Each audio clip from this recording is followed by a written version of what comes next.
So you just download the game and want to know how to play, progress, and get the best start possible? Well, my friend, you are in the right place. Name's OP. Nice to meet you. Hey, firm handshake too. When you start the game, you'll quickly realize Iris is the teammate everyone hates in any kind of BR, and that your boy is back by unpopular demand. After you get through this initial story, you'll eventually get to the point where we realize why it's called a gacha game, ladies and gentlemen, and the reason why we all play gachas. You'll be able to do this reroll gacha 20 times, and you'll be able to save 5 of these rolls, so in the end, you'll be able to pick from those 5. Just like with every gacha release, there is a tier list already, which also means there's a quote-unquote perfect start. In reality though, I don't think it matters too much to get that perfect reroll in the beginning. Since in this game, you'll eventually want to have a team for most of the elements, because type advantage and disadvantage matters a lot here, and some pieces of content feels almost impossible if you aren't fighting with the advantageous element. But either way, here's the tier list right here. As long as you go for any of the 5 stars in tier 1 and above, you should be good. Don't sleep on the 4 stars though. If you're able to get a 4 star for whatever element your 5-star character is, they will help out a lot, since most of the time, not all the time, but most of the time, they are the support characters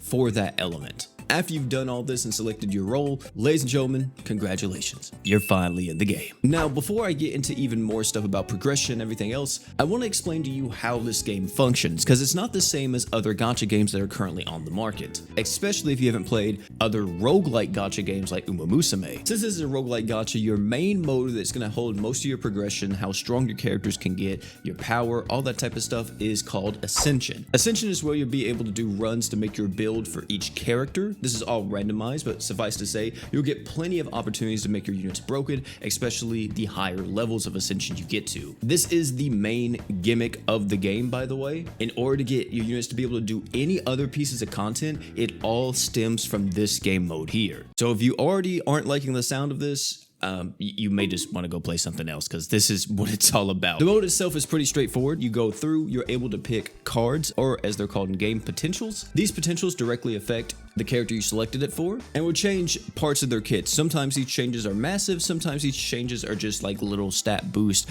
or damage buffs here and there. There is a lot more to this game mode than just picking these potentials and progressing through this tower, which occurs pretty much before you start it and in the background while you're playing the Ascension mode. And that's going to be mechanics that revolve around your support cards or disc. During a run, you'll be able to see sometimes enemies drop these little music notes, and they'll pop up at the very top of your screen that you've obtained some of them. These music notes benefit the entire team and give you universal buffs. However, these music notes also allow you to activate your disc skills. If you go over here to the team page before we even go into an Ascension, you can see that we have multiple different discs. Every disc that's in the main slot will instantly activate their Harmony skill, so you don't have to worry about activating this buff. But when it comes to the talents, you have to worry about activating these. These will only activate after you've collected a set amount of melodies in the actual Ascension. As you progress more and more, you'll be able to eventually craft certain different research projects that allow you to have more chances of getting melodies, but in the beginning it's gonna feel almost impossible to get a lot of these. Just know with time it gets easier. But what potentials do you seek? How do you know what build is good and what build is bad? What are you supposed to do whenever you go through this roguelike mode? Well, thankfully you're able to go into the character tab here, and if you go over to potentials, you'll be able to see pre-made builds that the game has already done for you, and they'll give you a brief description of exactly how these builds function. If you're kind of like questioning how to play this character, like what you need to really do with this said character, I would highly recommend that you check this out and just copy it to a T. You'll accumulate these tickets as you go through the mode, and these tickets can be used to buy these 4-star discs and a bunch of other mats that you see here. One thing you may have noticed though during this entire time is that Ascension runs cost no stamina, and that's because this game only has 2 tabs where stamina is actually used. Those are the bounty trials and the events, and as it stands, we do not have an event on global right now, so let's just focus on the bounty tab. Bounty trials are where you can get all your XP, tier up, skill up, and emblem materials. This is also where you use your saved Ascension runs as your builds to tackle each stage. Instead of a regular run, these are just boss fights, and if you 3-star them, you'll be able to skip all subsequent quest runs for that stage. The only thing I'm not sure about when it comes to these stages is if the bosses still have elemental weaknesses or not. Since we fight these guys in the Ascension Tower, and they may be weak to dark, fire, or whatever, but it doesn't really say if they are here. If any of you know, please leave it down below in the comment section, but I'm going to go out on a limb here and say, unlike their Ascension variant, these guys don't have any elemental weaknesses or advantages, so just use your best boss killing team. All the mats you gain in this mode can be used in the character screen here. Leveling increases your basic stats, skill up increases your base modifiers for your skill, and emblems is the gear system, which I haven't unlocked yet, and I'm going to tell you right now, probably not going to unlock this for a while. These are all so important because this introduces you to the gameplay loop of this game. You go for an Ascension so you can tackle these bounty stages, you level up and power up your characters, you go tackle Ascension again, and there you go, that is the gameplay loop. You can make this loop a bit more efficient though by following the golden rules in Gacha. Make sure that your stamina is never capped out, you're always using it to progress further with your XP and stuff like that. If you're ever questioning what you should currently farm, I would always prioritize XP and tier up materials above all else, since these raise your base stats, but once you have these maxed out and you can't level them anymore, that's whenever I would focus on leveling up your disc, which are also an increase to your base stats, and then finally your skills. Not that skills are bad, it's just that skills only give you percentage based modifiers, and in order to really get a lot out of those percentages, you want your base stats to be extremely high. Can we make this even more efficient? Is there a way for us to see some real progress over the course of our playtime? I would highly recommend that you follow the Tyrant Growth. This is pretty much like your beginner missions. There's 2 of them actually, but this is like the main one. If you follow this to a T, it'll give you a ton of tier up, skill up, and even level up mats for you.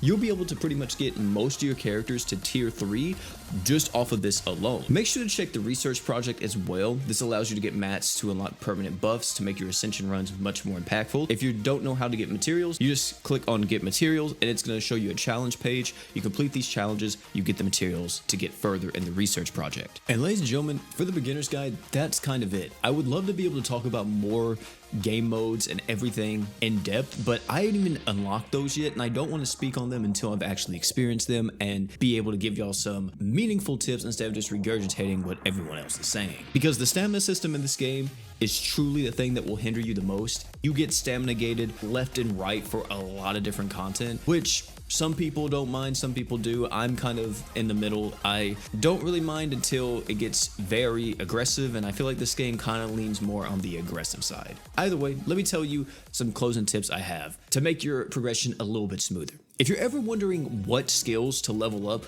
on your character, remember this: your main unit is only going to be able to use their main skill, their auto attack, and their ultimate. They will not use their support skill at all. So if you never intend to use them as a support unit, you never have to level this up. The same thing can be said with support characters. Support characters only use their support skill and their ultimate. They will not use their main skill or their attack skill. So with that in mind, you can just level support and ultimate on your support characters and level your other 3 attacks on your main character. Whenever you first start out though, I highly recommend that you only focus on one element, or if you want to broaden it a little bit, one team. Focusing on that main team until you at least get to like difficulty 3 or difficulty 4 in the Ascension will make your life a whole lot easier. Once you get to that difficulty though, branch out to your next strongest element and start building up that. Since in the arena, you will have to adhere to some of the rules that they have, and most of them are usually elemental based, like only using fire, dark, water, stuff like that. And lastly,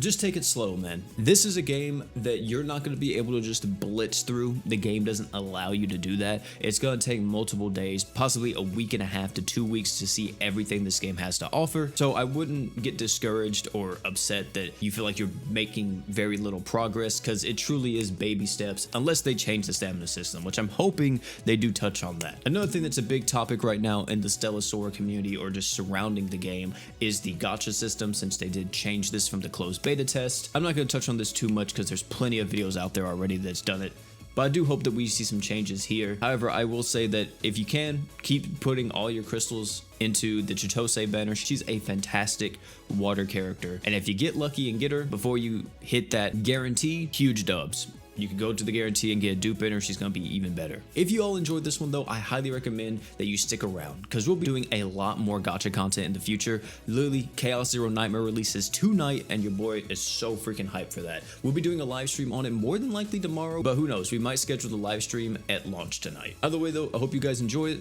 And last but not least, you already know, don't forget to drink water.